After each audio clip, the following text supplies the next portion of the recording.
नमस्कार, मैं हूं सुशील कुमार और आप देख रहे हैं प्रवासी एक्सप्रेस।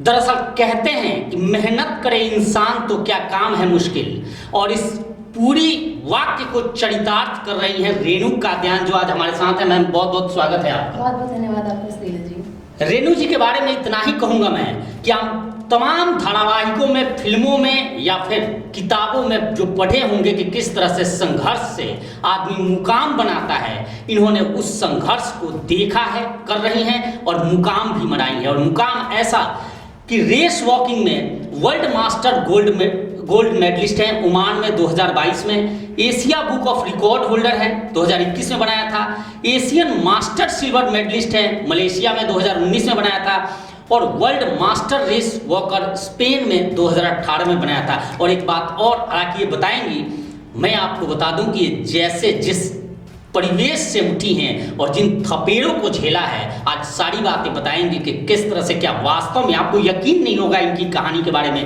आइए सबसे पहले इन्हीं से बात करते हैं। मैम, ये जितने सारे रिकॉर्ड हैं, कितना समय लगा?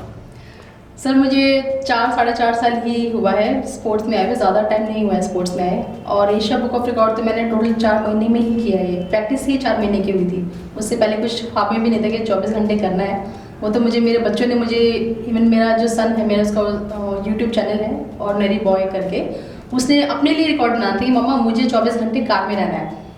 तो मेरे दिमाग में आया उसके आइडिया से कि जब वो 24 घंटे कार में रह सकता है, वो जस्ट 11 साल का, वो सोच सकता है, तो रेनू तुम क्यों नहीं कर सकती वॉकिंग का?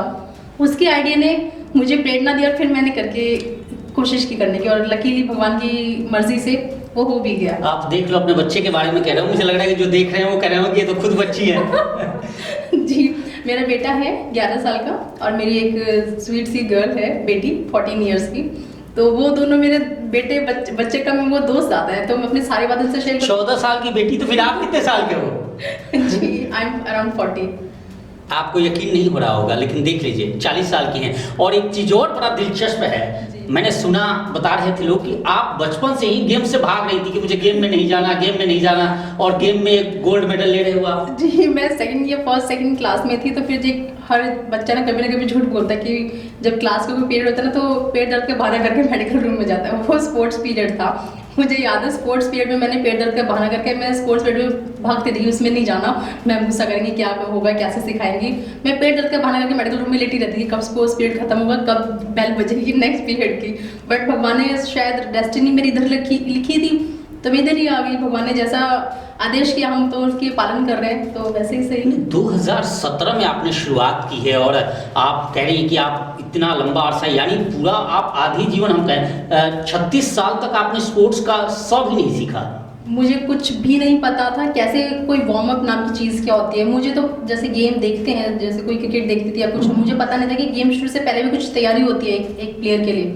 वो सब जब मैं गेम में आई तब मैंने देखा कि गेम से पहले ये नहीं कि गेम उठाया, बल्ला वगैरह उठाया खड़े हो, उससे पहले वार्म अप करना होता है एक प्लेयर को। जैसे मैंने भागते हुए देखा है टीवी में, मुझे नहीं पता था, उससे पहले कुछ प्रैक्टिस भी चाहिए होती है, तब जाके करते हैं। तो वो सब चीज़ जब मैंने सीखी तब मुझे पता लगा। तो ऐसे शायद हो सकता है बहुत लोगों को ना पता हो, उनको लगता है स्पोर्ट्स बहुत ईजी, अच्छा ये टीवी वो तो बहुत जल्दी चैनल चेंज करते हैं, लेकिन एक 10 मिनट की वॉक हो या 10 सेकंड की कोई रनिंग हो, उसके पीछे कितने टाइम की मेहनत होती है, वो एक प्लेयर या कोच के अलावा कोई नहीं जान सकता। नहीं, एक चीज और है कि रेस वॉकिंग ही क्यों, चूंकि अमूमन आप जिस प्रदेश से आती हैं, वैसे पूरे देश में, पूरी दुनिया में हरियाणा खेलों के लिए जाना जाता है जी। और आप रेस वॉकिंग की तरफ क्यों नहीं? एक्चुअली वॉकिंग ना मुझे बचपन से, मैं तेज़ चलती थी क्लास में, स्कूल में। मैंने बच्चे में क्लासमेट्स भी कहती थी कि रेनू तो थोड़ा धीरे चला कर, बहुत तेज़ चलती है। तो मैं कहा जब वॉकिंग ही, जब मैंने देखा ना ऐसे लिस्ट में, मैं एक्चुअली गेम चूज़ करना था ताइक्वांडो से, तो चूज़ कर रही थी, तो एक वॉक सामने आया, वॉक। मैं कहा ये तो बहुत फैमिलियर, तेज़ में चलती है, चलो वॉक करके देखते हैं।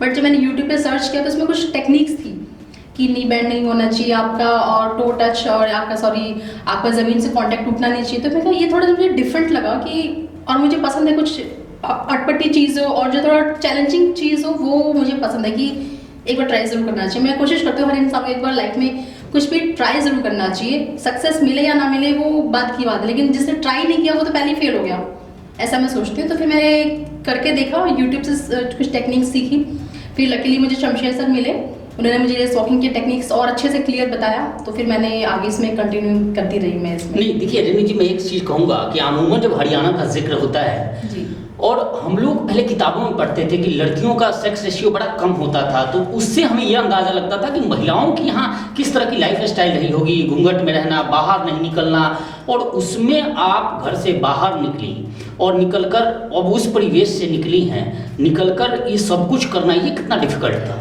सर, एक लड़की के लिए ना अपने मम्मी पापा के घर में वो चेक कितने ही गरीब फैमिली से हो, बट वो अपनी मम्मी पापा के घर में वो लड़की फिर भी रानी रहती है। और कितने ही बड़े अमीर घर की बहू हो, वो अपने घर में वहाँ भी एक नौकरानी की तरह उसको डील किया जाता है। नौकरानी इन द सेंस मेरे कहने का ये मतलब है कि उसको फिर भी वो एक आज़ाद नहीं, अंदर से आज़ादी अंदर से आती है, वहाँ एक आज़ादी फील नहीं होती है। मैं ऐसे ही अपने रोहतक से जब वर्कआउट शुरू करती तो मैं अभी सूट सलवार में, घूंघट में, या सर पे कपड़ा रख के ही, चुन्नी रख के, और फिर स्टेडियम में जाके अपना आउटफिट शॉर्ट्स वगैरह में आती थी, और फिर वापस चेंज करके फिर सूट सलवार में और सिर पे कपड़ा रख के, मतलब एक बहू का रोल भी प्ले करना था, साइड में एक ट्रेनिंग का रोल भी प्ले करना था, और सामने जब नजर आता है कि हाँ इंडिया के लिए कुछ करना है, उसके अलावा कुछ नज़र नहीं आता था। इंडिया के सामने कुछ और चीज़ नज़र नहीं आता, लेकिन सब चीज़ें साथ में, एक विमेन की यही चीज़ होती है, वो मैनेज कर सकती है, सब चीज़ें साथ में लेके चल सकती है। तो मैं समझ सकती हूँ कि नारी शक्ति से बड़ी कोई शक्ति शायद ही कोई हो। नहीं, घर से आपने बताया कि घूंघट में भी आप निकलते थे, करते सब कुछ। मेरा सीधा सा, आप तो चलिए बहुत सारे बड़े नाम हैं जो लड़कियां, महिलाएं आ गई हैं गेम्स में करना, परंतु आप जिस परिवार से, जो परिवार में आपने थपेड़े झेले हैं, जो ये तमाम महिलाएं, लड़कियां ऐसी हैं जो देख रही हैं और जो देखेंगी तो उन्हें कहीं ना कहीं ये लगेगा कि जो कठिनाइयाँ उनके जीवन में आई है, देखिए आपके चेहरे का रंग बदलने लगा अभी से, मैं उन कठिनाइयों का जिक्र करते ही क्या लगता है कि उन कठिनाइयों, चूंकि तमाम लड़कियां, महिलाएं होंगी, जरा उनको जरूर आप अपने बारे में, मैं पूरी बात नहीं कहूँगा लेकिन वो जरूर बताओ, चूंकि अमूमन लोग कहते हैं कि थोड़ी सी दुर्घटना उनके साथ हुई और टूट जाते हैं, बिखर जाते हैं, उठ नहीं पाते।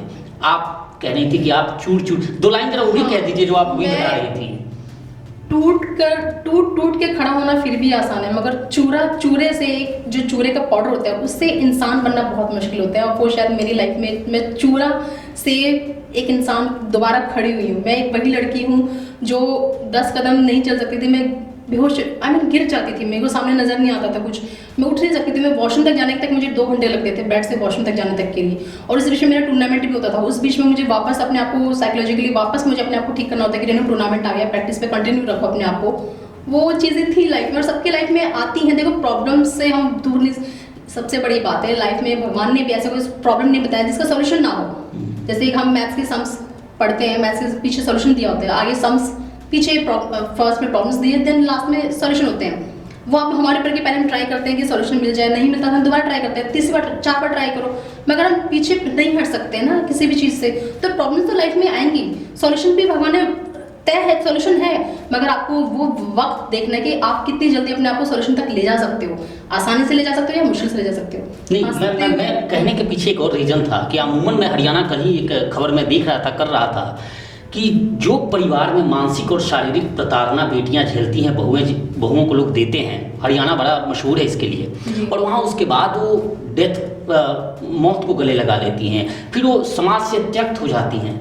आपने सब कुछ झेला है, मानसिक प्रताड़ना भी झेली है, शारीरिक प्रताड़ना भी झेली है, और उसके बाद ये तो बड़ा कठिन दौर था, आप भी मौत को गले लगा सकती थी। जी, मेरे सामने ऑप्शन आए थे, 2 ही ऑप्शन देख, जब या तो एक, मतलब मैं सोसाइटिकल कंडीशन तक मैं पहुंची हूँ, डिप्रेशन के लेवल जो होता है उस लेवल तक मैं पहुंची हूँ कि खाना पीना तो छोड़ो, कि बस दिख रहा है कि मैं वही लड़की हूँ जो 2-3 साल पहले सोफे पे बैठ के घर में टाइप करती हूँ गूगल पे, how to commit suicide at home, कि घर में कोई नहीं तो अब कैसे मरूँ, जिसमें ज़्यादा पैसा भी ना लगे, जिसको शोर भी ना हो, या इस टाइप में मैं वो चीज़ थी। लेकिन वो मैं क्या, रेनू तू क्यों करेगी ऐसा, तूने कौन सा कोई गलत थोड़ी किया है, तू क्यों गलत करेगी, क्योंकि मरना उसके बाद तो फिर बच्चे हैं ना, बच्चों का क्या होगा।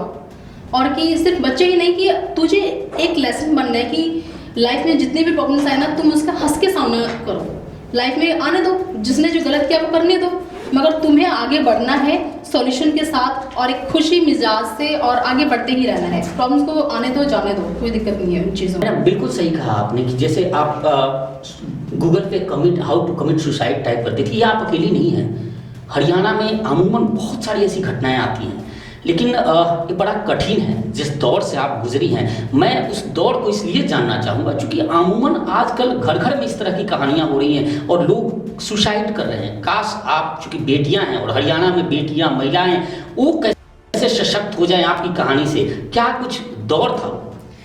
दौर बहुत ही गलत था, बहुत बुरा वक्त था, लेकिन बुरा वक्त सबकी लाइफ में आता है। हमें उस टाइम पे अपने आप को स्थिर रहना है, क्योंकि मेरी लाइफ में भी ऐसे प्रॉब्लम्स आई थी कि सेक्सुअली अब्यूज़ करना मुझे और मेंटली टॉर्चर, इतनी गंदी तरीके से टॉर्चर करना कि बस मन करता है कि रेनू अब मर जा, अब मर जा और अब मर जा। और मैं कोशिश भी कर रही थी कि मैं मर ही नहीं जाती, सच है तो जीने का फ़ायदा ही क्या है। लेकिन फिर एक अंदर से वो होता है कि अगर तुम मर जाओगे तो फिर तुम अपने आप को, तुम कमज़ोर नहीं हो, और कोई भी लड़की कमज़ोर बिल्कुल नहीं है जब तक वो अंदर से ना मान ले। जो इंसान जिसके मन में चाह होगी ना कुछ करने की, चाह आप चलो कुछ मत करो, लेकिन सबसे सिर्फ एक चीज़ कर सकते हो, खुश रहना। और खुश रहने का अधिकार तुमसे कोई छीन सकता। चाहे तुम पे कोई भी कितना भी अत्याचार करे ना, तुम इसका हंस के सामना करो और थोड़ा टाइम के लिए उस प्रॉब्लम से थोड़ा अपने आप को दूर रख लो। जितना आप थोड़ा सा दूर होके देखोगे ना वो चीज़, आपको जो धुंधलापन नजर आ रहा है ना, वो आप उसे अपने आप को थोड़ा अलग करके देख पाओगे कि अरे हाँ, मैं तो उस गंदगी में कब से, वो दलदल में जैसे फंसते जाते हैं ना, जितना आप उस प्रॉब्लम के अंदर गंदी चीज़ में रहोगे ना, अपने आप को अंदर और फंसाते रहोगे और फंसाते रहोगे। थोड़े टाइम के लिए उस प्रॉब्लम से थोड़ा दूर हो जाओ और एक अच्छे क्या बोलते हैं वातावरण में रहो, अपने पेरेंट्स के साथ रहो, अपने फैमिली के साथ रहो, अपने अगर बच्चा है तो अपने बच्चे के बारे में सोचो। कुछ टाइम के लिए अपने आप को उससे दूर करो और अपने सबसे जितनी दूर अपने आप करोगे ना, उतना ही आपकी सोच और ठीक रहेगी। आप फिर आप ये सोचने लगोगे कि मैं मर के अपनी ज़िंदगी जो इतने सालों में, पता नहीं कितने जन्मों के बाद हमें एक आप कितने सालों तक घुट घुट कर जी। और एक और समस्या आती है कि अमूमन जो महिलाएं, जो लड़कियां घर में हैं, वो घर से निकलेंगी कैसे? क्योंकि घर वालों की बंदिशें, सबकी बंदिशें, तमाम इस तरह की खबरें आती हैं, घटनाएं आती हैं। आप कितने साल तक टॉर्चर झेली? मैंने 17 साल सहा है। 2005 में मेरी शादी हुई थी। इवन शादी के फर्स्ट डे से मेरे प्रॉब्लम, ये डॉरी सिस्टम कह लो, आप कुछ भी कह लो, लेकिन मैं सोचती कि नहीं, कभी कोर्ट में नहीं जाना, कभी पुलिस कंप्लेन नहीं की मैंने। वो मारता पीटता तक गंदा, बहुत ही गंदे वर्ड्स यूज़ करता था, वो भी मैंने सही। लाइक उनके इन लॉज है, आई मीन उसके फैमिली वगैरह बोलते थे मेरे इन लॉज, वो भी उसका कज़न जो भी था उसके भाई वगैरह बोलते थे। लेकिन फिर भी कि नहीं, मैं ठीक हूँ, मैं खुश हूँ, मुझे अपनी फैमिली को बचाना है, अपनी फैमिली को। क्योंकि एक लड़की है ना, इतनी जल्दी इतनी आसानी से अपने घर में अपने मम्मी पापा भाई बहन को कोई चीज़ बताती नहीं है। ये अपने हिंदुओं में कह लो, ये अपने समाज में है ये चीज़ कि वो हर लड़की ने इतनी ताकत है, वो पहले खुद सॉल्व करने की कोशिश करती है। जब कुछ थोड़े से और ऊपर हो जाए तब वो पेरेंट्स तक जाती है, फ़ोन करती है, मैसेज करती है, कैसे भी इन्फॉर्म करती है मुझे ऐसे ऐसे टॉर्चर किया जा रहा है। फिर जब और सहने की कोशिश करती है, पेरेंट्स भी समझाते हैं आगे कि नहीं बेटा सुधर जाएगा, ये है वो है। वो भी पेरेंट्स के सामने जब आते थे, हाँ आंटी जी, मम्मी जी, सॉरी गलती हो गई, अब नहीं करूँगा। लेकिन उनके जाते वो फिर वैसे ही कि वैसे, वो सिर्फ 2 मिनट का दिखावा है। अगर हम ये लड़कियाँ समझने लगे कि प्यार ना भी कोई चीज़ नहीं होती, प्यार होता है, मगर इस तरीके का ये प्यार नहीं होता कि लड़की हमें क्या होती है कि हाँ उसने मुझे आई लव यू बोलते थे, वो सब कुछ है, उसने मेरे, इसलिए उसका हक है। नहीं, उसका हक नहीं है, किसी का हक नहीं है आपकी ज़िंदगी से खेलने का। अगर किसी ने वो टॉर्चर किया है किसी आपको, तो आपको हमें खुद स्ट्रांग करना पड़ेगा। वो तो चाहेगा ना, वो तो हंस रहा है, वो तो रावण है ना, वो तो चाहेगा तुम मरो, लेकिन तुम नहीं मरोगे। तुम इतनी आसानी से अपना जीवन जो भगवान ने तुम्हें दिया ना, तुम उसको छीन नहीं सकते हो। 17 साल टॉर्चर सहने के बाद अब आप चेहरे पे मुस्कुराहट है, आज देश जानता है आपको। उस प्रदेश से हो जहाँ पे तमाम इन बंदिशों को लांघ कर आप आज यहाँ हो। अब क्या टारगेट है लाइफ का? मेरा एक टारगेट है ओलंपिक्स तक जाने का, और मैं जाना ज़रूर चाहूँगी। अगर मुझे भगवान ने और सब ने सपोर्ट किया तो कोशिश रहेगी। कोशिश करने में अगर मैं बिना कोशिश किए ही पीछे हट जाऊँ तो फिर ये मेरी गलती होगी। तो मेरा काम कोशिश करना है और भगवान का रिजल्ट देना है, वो भगवान की, वो नेक्स्ट स्टेप भगवान के ऊपर छोड़ दिया। लेकिन मैं अपनी पूरी कोशिश जारी रहेगी। मैं शूटिंग कर रही हूँ आजकल 10 मीटर एयर पिस्टल, तो उसकी मैं ट्रेनिंग ले रही हूँ और भगवान ने चाहा तो आगे तक पहुँच पाऊँगी मैं। ये मेरा लक्ष्य है फिलहाल। तो अभी आप फिलहाल टीचिंग भी कहीं कि कोई कॉलेज भी आपने ज्वाइन किया है, ये सफ़र कैसा रहा कॉलेज वाला, और क्या ज़रूरत पड़ी वहाँ जाने की? सर फाइनेंशियल इश्यूज़ तो सबकी लाइफ में आते ही हैं। और हाँ जी, मैंने अभी निरंकारी कॉलेज है सोहना में, मैंने वहाँ पे ज्वाइन किया है। BSc स्पोर्ट्स साइंस एक सब्जेक्ट है वहाँ पे, जो नया ही स्टार्ट हुआ है। वहाँ पे मैं असिस्टेंट प्रोफेसर फिजिकल एजुकेशन में हूँ और स्पोर्ट्स के लिए बच्चों को कोचिंग भी देती हूँ। जैसे हर जो भी इवेंट्स होते हैं, कॉलेज टूर्नामेंट्स या DGHE जो भी टूर्नामेंट्स होते हैं, लाइक कबड्डी है, खो खो है, हैंडबॉल है, एथलेटिक्स है, लॉन्ग या शॉर्ट रनिंग, तो वो उसके लिए मैं ट्रेनिंग करती हूँ बच्चों को। और इवन वहाँ पे जो गर्ल्स हैं मैंने देखा, वो बिकॉज सोहना मेवाती एरिया है, थोड़ा रूरल एरिया है, वहाँ पे गर्ल्स आपको इतना डिपेंडेंट नहीं फील करती हैं कि बस उनकी ये कि 17 साल 18-20 साल के बाद उनके पास शादी है, उनका एक लास्ट ऑप्शन है, कुछ नहीं करना, माँ बाप ने पढ़ा दिया वो ठीक है, मैं शादी के लिए मना नहीं कर रही हूँ, बट एक इंसान को पहले अपने पैरों पे खड़ा होना चाहिए उसकी, ताकि मेंटल डेवलपमेंट बहुत ज़रूरी है, ताकि वो सही देख सके, क्योंकि मैं नहीं चाहती जो लाइफ में मैंने सहा वो कोई और सहे, कोई और लड़की सहे, तो उसको स्ट्रांग बनना बहुत ज़रूरी है, चाहे लड़का और लड़की स्ट्रांग बनना। एक सोच से ही इंसान ऊपर उठता है, एक सोच से नीचे गिरता है। हमें सोच साफ रखनी चाहिए, अच्छी रखनी चाहिए, और कोई भी इंसान के अंदर कॉन्फिडेंस कब आता है, जब उसके अंदर कोई छल कपट ना हो।